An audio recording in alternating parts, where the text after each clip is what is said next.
And welcome everyone to day number 6 of our spring-summer meeting here at Grants Pass Downs, a Tuesday of racing, an 8-race card, a quarter-horse stake.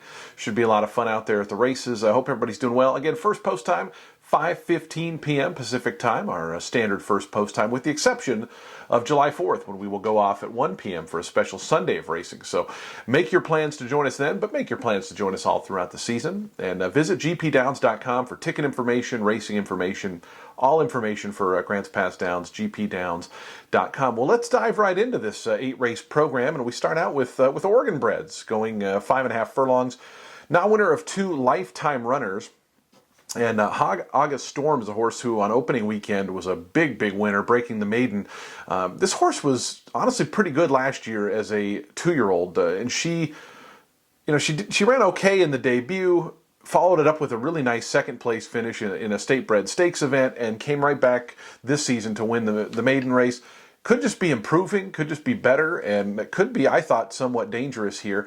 There was another horse who broke the maiden last time out, and that was number 4, Being a Boss, for John Harris, who this horse was not bet at all on debut, won at 21.5 to 1 in pretty impressive debut fashion, and has been off since then, but gets Jory Scriver, of course, our leading rider so far at the meet, and I think certainly a contender. Obviously, it's a big jump from, your debut as a 3-year-old to your first start as a 4-year-old, but and first time against winners, but certainly some ability there. Wanted to give a little mention to the number 5, My Girl Coco, who at least figures to be a pace factor. Did not fire in the first start of the season. Kind of went out for the lead early with Feisty Town Lady. Feisty Town Lady ended up getting the lead and then going on to win that race. But certainly a horse who should be part of the early mix. Whether it can be around at the end is certainly a question. The second race on the card, it is a quarter horse event, 220 yards. So obviously 2-year-olds and obviously first-time starters. So not a lot of clues other than trainers and work patterns and maybe riders that show up. Niccolo and Hector Magallanes, certainly 2 of our top quarter horse trainers, and both have a pair in here. Emilio Guerrero has number 7, Easy Doggy. Again, just not a lot to glean here, but we saw the opening week, or actually it was week 2, where we had a couple of 2-year-old quarter horse races. Obviously, just like all quarter horse races, breaking well and finding good position early on when these 220-yard races is so paramount because it's just such a short race. Race number 3 is a 300-yard event and a pretty good group here. Really excited to see Okie Dokie Road, who was a horse that was off for a couple of years after running at Portland Meadows back in 2018. Came back last year, first start in 2 years, and won. Now comes back off another little layoff here for owner Sig Mueller and trainer John Harris, but 5-2 drawn inside, which inside is never the easiest with the quarter horses here at Grants Pass Downs, but certainly a major player here. I would probably, with the layoff and with being drawn down the rail, I'd probably try to go another direction. The number 3, Hold On, I'm Gone, has 2 straight victories last fall, comes into this season obviously in pretty good form in terms of locally here at Grants Pass Downs. And then you get a couple of runners toward the outside I thought were a little bit interesting. Number 7, Sweet Dream Demon. This is a tricky name for an announcer to say. A couple of good second place finishes after really not great starts. And so if this one I thought drawn outside, if can get a better start, I think is a major player in today's third race. Race number 4, I thought this was actually a really fun race. It's a non-winners of the year. It's actually non-winners in 6 months, $3,200 claimers. I just thought a few really interesting ones. The number 2, Madame Jeanette, is 3 to 1 in the morning line. I was against this horse, though. Does have a freshness advantage. To me, this looks like a horse on paper that wants to get the lead and has not been getting it. Going 4.5 at Los Al, that's not an easy thing to do. Goes first time for a new barn, the Gary Griner barn, who has struggled in 2021. So I thought enough reasons to kind of go against this horse as a possible short price.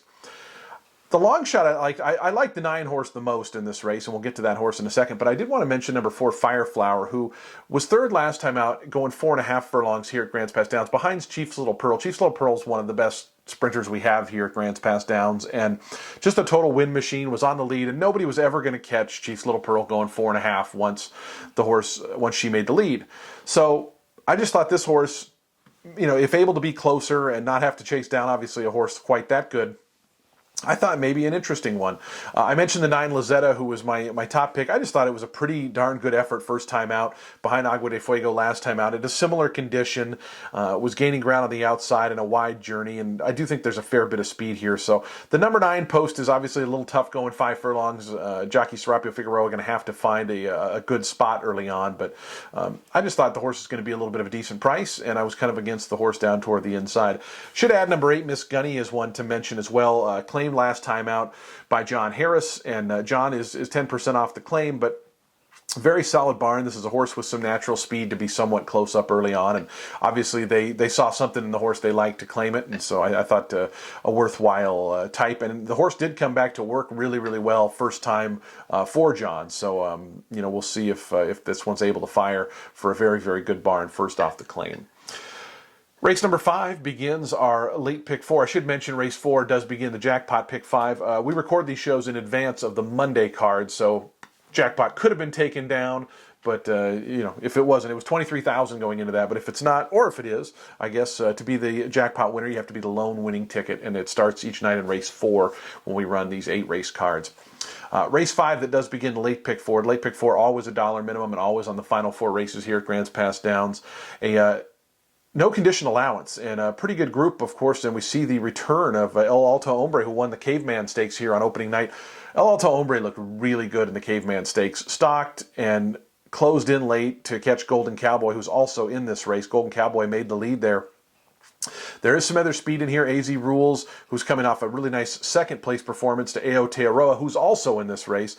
Aotearoa is a horse with a lot of back class, and came to Grants Pass Downs off a pretty poor effort at Los Alamitos, but looked decent in the seasonal debut here. Goes for a new barn. Jorge Rosales had the horse on opening weekend. Travis Wheeler going to train the horse right now, but I don't know if the race Aotearoa won is in the same class level as what Alto Hombre did and some others. So El Alto Hombre to me is going to be a single, I think, for a lot of people. It was just such a visually good-looking race in the Cayman, and he did get a good setup, so that could be part of it, but certainly the one to beat in what should be a fun open allowance in race 5. 6th race on the card, it's non-winners of 2 Life at 5.5 furlongs.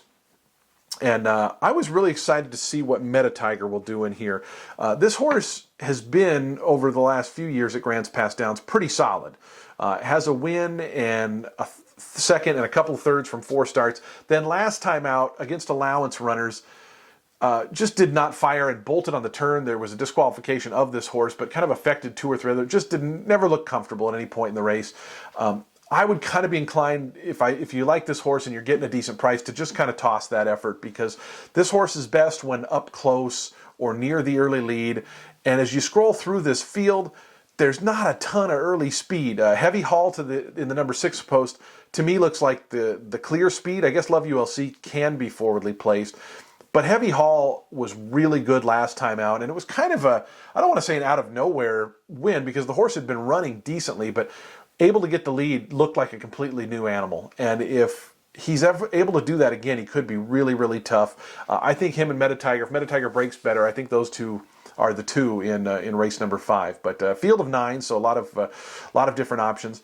Our 7th and featured event, it's the 400-yard Q Racing Video Grants Pass Downs Distaff Challenge Stakes. It's going to take me 200 yards to say the name of this race, let alone the 400 that it's run. But a lot of familiar faces, and I think a very, very intriguing, I think going to be big favorite on the outside. Loco Ocho. Outside horses and mid-pack horses in these quarter-horse races have had success both years that I've been here. So I'm never shy when a horse draws outside here. And Loco Ocho was just 3rd in the Grade 1 Challenge Championship Finals for fillies and mares. And so you're talking about massive class advantage on a lot of this field. Had won, stakes races throughout Idaho, Wyoming. The Intermountain region, the quarter horse racing there, even though those are smaller tracks, quote unquote, from maybe a lot of the West Coast ones, the quarter horse racing there is very, very good. And to me, Loco Ocho just looks like a very, very strong favorite. But we do have some of our better ones from around here running in this race. First Moon Cat was a nice winner back on opening weekend. And then down toward the inside, you got Foosa's Flyer, who won last year's Autumn Derby. Ran an allowance after that and didn't fare too hot, but a horse who's had done good work here at Grants Pass Downs. And then Orange Vodka Shooter, who another one coming over from Idaho with a nice second place finish in tow. So I do think that Loco Ocho going to be a pretty heavy favorite in this spot, but that's why we run the races. We've seen a few heavy favorites go down so far at this meet, so there's certainly no locks. Eighth race on the card, it's an $8,000 optional claimer, and Alan Peterson, the owner, has both the two inside runners and some interesting runners. Bonze Noesti, who was a longtime California-type runner, actually went down to Los Alamitos and Turf Paradise, really has not had much of a break. They did give the horse a little bit of time off coming into this, but horse ran 17 times in 2020 and another 6 so far in 2021. So Bonze Noesti, maybe the little freshening could help this one coming in with a little bit of time off for trainer Bill Hoff. Peterson also owns Hey Sequoia, who they claimed first week and was a winner in the first week. At 2-5, a race the horse was really supposed to win. So I was a little bit against that horse in this spot just because it was in such a good spot to win last time. Pulpit's Power to me looks like the kind of the one. They tried the Caveman Stakes on opening weekend, didn't run terribly, but just not really a contender. And I think this one, coming back in class a little bit, should be a major player in here. The number 5, Nice Guys Finish, a good winner for Emilio Guerrero, who's off to a very good start this meet. Obviously jumping up in class, but coming in certainly off a very good race. And for a long shot, I wanted to mention the number 6, Diff, who was 4th behind Aotearoa and AZ Rules. We know those ones are running in the bigger race earlier on in the card, and so maybe if those ones fare well, maybe this becomes maybe Diff becomes the one you look at a little bit more in the finale. But should be a fun Tuesday of racing here at Grants Pass Downs. Again, first post 5:15 p.m. Pacific time, and we hope to see you guys either out at the races, and you can get ticket information. You can get tickets at the gate.